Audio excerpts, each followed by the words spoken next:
న్యాయం మా మహిళల పట్ల ఉంది, మాకు మా అందరికి కూడా న్యాయం పట్ల నమ్మకం ఉన్నది అనేటువంటిది మరొకసారి కూడా నిరూపణ చేసినందుకు సుప్రీంకోర్టుకి ధన్యవాదాలు తెలియజేస్తున్నాము.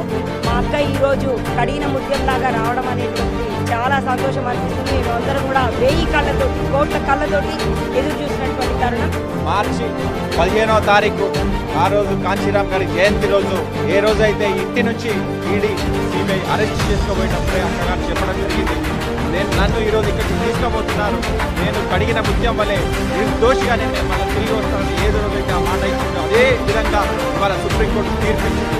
సుప్రీంకోర్టు కూడా ఖచ్చితంగా అడిగింది, ఇన్ని రోజులు చేసినప్పుడు మీరు ఏం సాక్ష్యాలు నిరూపించారు, ఒక్క రూపాయి కూడా పట్టుకోలేదు, ఒక్క ఆధారం కూడా నిరూపించలేదు కాబట్టి సుప్రీంకోర్టు పొట్టికాయలు వేసి ఇవాళ బెయిల్ ఇవ్వడం జరిగింది. కాబట్టి ఇవాళ ఇక్కడ ఉన్న తెలంగాణ రాష్ట్ర వ్యాప్తంగా జాతీయ శ్రేణులు కానీ, టీఆర్ఎస్ నాయకులు కానీ, టీఆర్ఎస్ అభిమానులు కానీ పెద్ద ఎత్తున పండుగ వాతావరణం నెలకొండ ఉన్నది.